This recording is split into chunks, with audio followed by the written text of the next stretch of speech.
coming to y'all with that instant basketball analysis on the Analysis Playground on YouTube, exclusively on there forever, of course.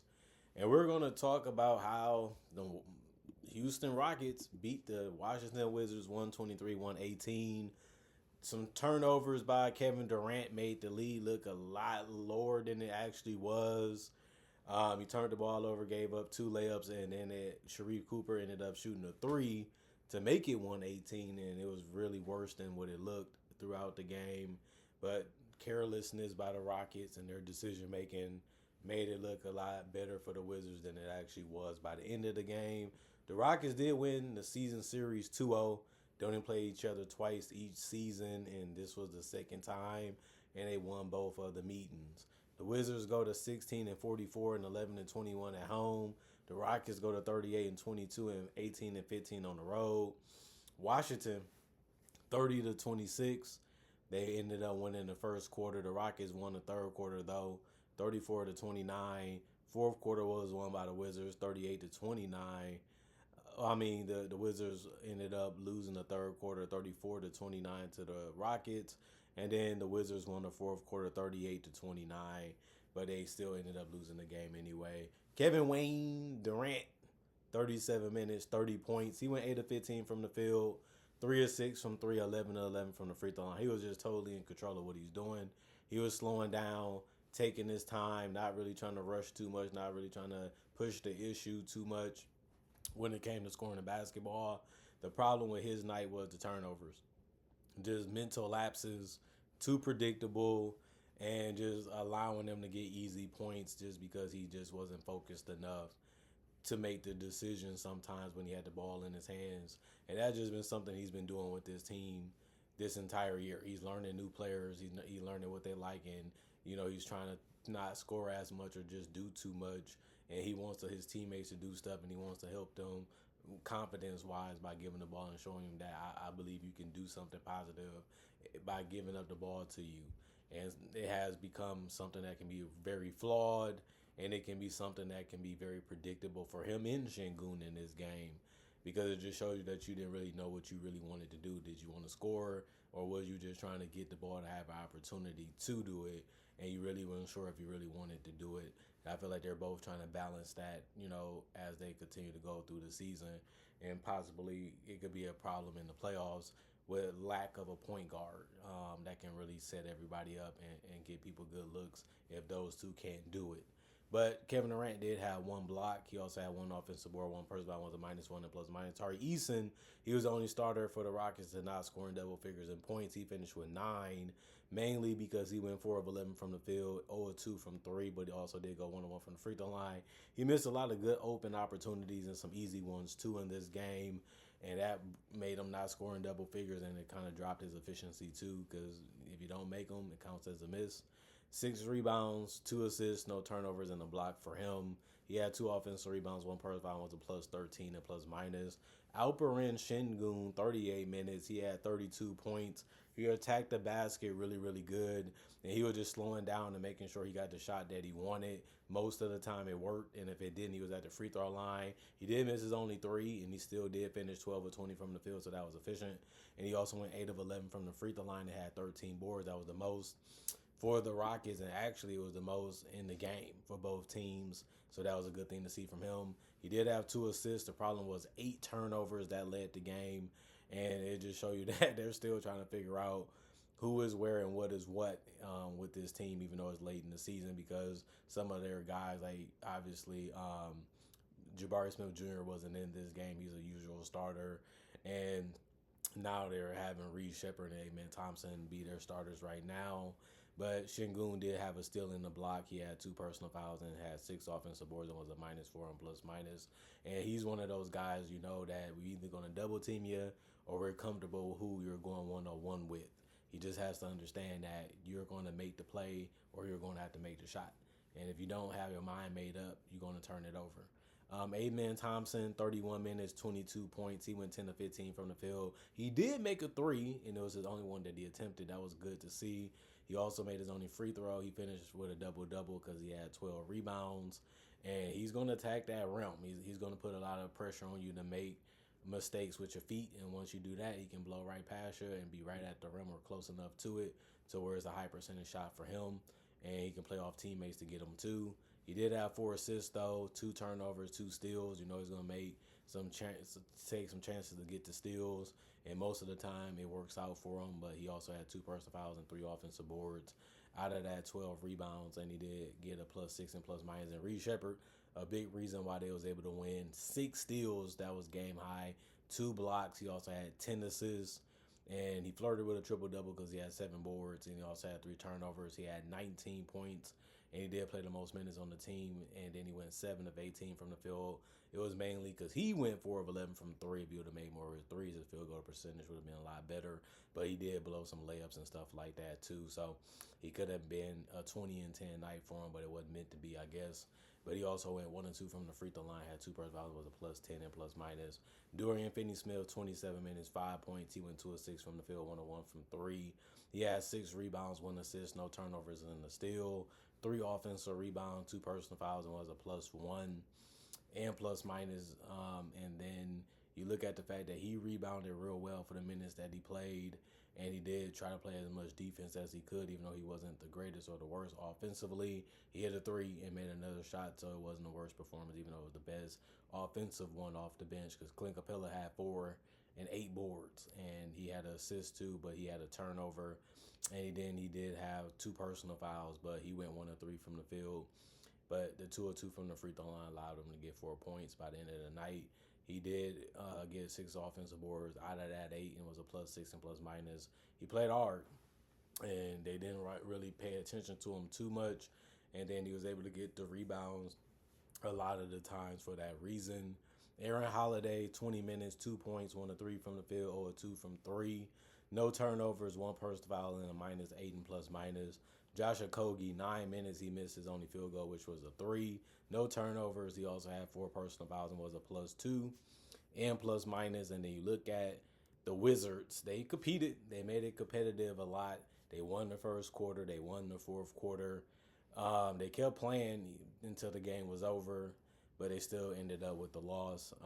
Reese played 28 minutes. He had 2 points. He went 1 of 3 from the field. He did have 4 rebounds and 3 steals, 4 turnovers, and then he did foul out. Not the best way to go out, not the best way to play. He was active, he was trying, he was doing the best he could, but it just was overboard a little bit at times too. But the rebounds was good, but the turnovers and the fouling out was just too bad. And this one, to say he had a good game or an okay one, it was just a bad one. And he did finish as a -12 and plus minus. Keyshawn George, 22 minutes, 16 points. He went 5 of 13 from the field, 3 of 6 from three, 3 of 4 from the free throw line. He did have 1 rebound, 2 assists, no turnovers, and a steal. 2 personal fouls, and was a -5 and plus minus. The scoring came for him, and he did take good looks in this one. Got to the basket, got his perimeter game going. So he's figuring it out slowly, and that's what matters. And you just want him to continue to improve. And he's been really solid for them, the last couple months. Bub Carrington, 28 minutes, 11 points. He went 4 of 10 from the field, 2 of 3 from the three-point line, and 1 of 1 from the free throw line. He's working on that jump shot. Still not where it needs to be, but teams are going to give him those shots for that reason. And it's hit or miss still. He did have 5 rebounds. He set up his guys for 4 assists, and then he had 2 steals, 2 offensive rebounds, 1 personal foul, was a +1 and plus minus. And Bilal, he played 27 minutes. He did a good job hitting perimeter shots, mainly threes, and getting to the basket. He went 9 of 16 from the field and was 5 of 7 from three. He had 1 rebound, 1 turnover, a steal, and 2 blocks. So he's showing you that he can do a lot more when he's motivated. He did have 2 personal fouls and was a +4 and plus minus. Trey Johnson, 22 minutes. He had 5 points and went 2 of 10 from the field. He couldn't really make anything, but he did go 1 of 3 from the three-point line. This was a rough game from him, just trying to find a way to score any shot, and just seeing the result end up being a clank over and over again. Sometimes that can be tough to watch, and he also did have 4 rebounds, 3 assists, 1 steal in the block, 1 turnover, 1 offensive rebound, 2 personal fouls, and a -5 and plus minus. And then Julian Champagnie, 27 minutes. That was the most off the bench. 12 points. He went 5 of 7 from the field, 2 of 3 from the three-point line. He had 2 rebounds, 2 assists, 2 turnovers. He also had 3 steals and a block, 2 offensive rebounds, 3 personal fouls, and was a +3 and plus minus. The wide open looks was there for him. Transition was there for him. He took advantage of it, and he also competed on the defensive end, and that ended up helping him cut the lead sometimes. And then Sharif Cooper brought speed and quickness, most guards do. And he just kept playing throughout the entire game, never really stopped. And then he had 21 minutes. He had 8 of 10 from the field, shooting 3 or 4 from three, and 2 or 2 from the free throw line. He took advantage of the opportunity that presented itself tonight, and he looked good doing so. He also had 2 rebounds, 3 assists, no turnover, 1 offensive board, 1 personal foul, was a +7 and plus minus. Jameer Watkins, 18 minutes, 7 points. He went 3 or 4 from the field, 1 or 2 from three. He did have 3 rebounds, 4 assists, no turnovers in the steal, 3 personal fouls, and was a +4 and plus minus. Good game from him. He did do a good job of making the right decisions when he was out there. Got good shot selection and made the right plays. For the most part, Jaden Hardy was just out there to score, and he achieved that. 18 minutes, 14 points, 6 of 9 shooting from the field, 1 or 2 from three, 1 or 3 from the free throw line. He did have 4 rebounds, 1 assist, 2 turnovers, 1 offensive board, 1 personal foul, and was a -9 and plus minus. They couldn't really stay in front of him, so he just kept blowing right by him. And then, of course, he wanted to shoot a 3 or 2. Took 2 of them tonight, made 1, missed 1. That's how I can be. And then Will Riley, he was brutally bad. 7 points. He went 1 of 9 from the field and 1 of 5 from three. What helped him get to 7 was still being able to get to the free throw line, where he went 4 or 4. He also did have 1 rebound, 1 assist, 2 turnovers, 3 steals, and then he had 3 personal fouls and was a -13 and plus minus. The Wizards did shoot 48% from the field, but the Rockets shot 49 as a team, 54% from three for the Wizards. That kept them in the game. And then the Rockets shot 36%, 79% from the free throw line for the Wizards, 86 for the Rockets. They took 28 free throws, and the Wizards took only 14, so that was double for the Rockets. And then 59 rebounds, just destroyed them on the glass throughout the entire game because the Wizards only got 27. You usually don't see NBA teams get that low amount of rebounds, but it happened tonight for the Wizards. 20 assists for the Wizards, 21 for the Rockets. 12 turnovers for the Wizards, 20 for the Rockets. That helped the Wizards stay in all the way to the end because they had 15 steals. And the Rockets had 10, 4 blocks for the Wizards, 5 for the Rockets, 7 offensive rebounds for the Wizards, 21 for the Rockets, and then 38 rebounds defensively for the Rockets, 20 for the Wizards, and then 24 personal fouls for the Wizards, 17 for the Rockets. And blowout game that ended up turning into a close one by the end of the game. And you just got to respect the Wizards. You know, they probably felt they beating us. You know, we probably going to lose this game, but at least let's put up a little bit of a fight before it's over. Made it fun, made it entertaining, showing you that the game ain't really over until that buzzer goes off. And since it didn't, you got to respect the fact that they tried to find a way to make it respectable and try to win it. They ran out of time, and the Rockets were just making shots when it mattered anyway. They just got too comfortable. They just got too easy, and they just allowed the Wizards to play like they still had a shot. And if you don't do that, a lot of NBA teams are going to approach it the same. And you have to give the competitive spirit respect from the Wizards, even though they lost it, even though they was down big, even though they did come back a little bit. You know, they still didn't get the win anyway. If you don't get the win, it don't matter too much, but you do have to respect the fact that they just weren't going to let them do whatever they wanted, approach it however they wanted to do, like they wasn't really good or anything like that.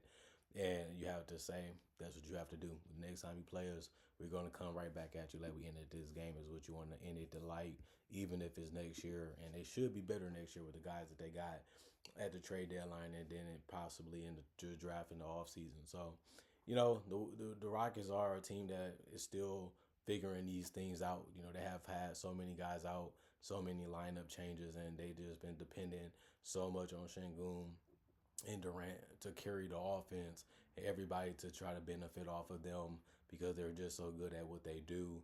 And it's just going to have to work, you know, in the playoffs. And if it doesn't, where do you go? I'm not saying that they're done already in the second year or the first year of having Kevin Durant, but that's the way they're going to run their team. This is what they are. This is what they do. And if they're not dominating and their teammates aren't really getting shots off of them, they're a little easy to guard and a little easy to defend. You know, some of these teams can't defend them. Some of these teams can't score like they can or get shots created like they can. And that's why they fail to beat them. But when you're going against the best teams, which is the purpose of the playoffs, and the best coaches, the court shrinks. Everybody know what you're trying to do. Everybody know what you're trying to accomplish. They already know who you're trying to go to, and they usually have stars just as good as yours, if not better. And it just doesn't feel the same. It just doesn't go the same. Like we just seen them beat the Wizards this way. That's not going to work against the top of the West, and we know that it's been proven. Even last year, they got beat by a Warriors team that a lot of people looked at as the underdog, and a lot of people looked at it as, well, they're going to beat you because they know better. They know how to execute better. They know how to expose you a little bit more. They're a little bit more unpredictable. And so we're going to add Kevin Durant, and he's going to help us close games. Now, it's true, but he's a human. He's going to make mistakes, and things are going to come up, and you're going to have to see how to take advantage of them or lose because of you not taking advantage of them. So, the Rockets, they're having a good season. They're still showing that they're one of the best teams in the league. But like I said, they are a team that I don't look at as a contender. I look at them as a team that's going to be good enough to make the playoffs. Should be a first or second round exit, depending on the matchups, depending on who they go against. And then it's just about let's go all in next year, possibly, to see if we can win a title with this group or just try to enhance this roster a little bit more and get a little bit more healthier to have a good chance of winning the title with Kevin Durant and Şengün as their primary duo pieces. Other than that, comment, like, subscribe, share, hit that notification bell to get that analysis when it first come out. Y'all stay blessed up. Y'all stay good. Peace. And I'll see y'all later today with more analysis, man.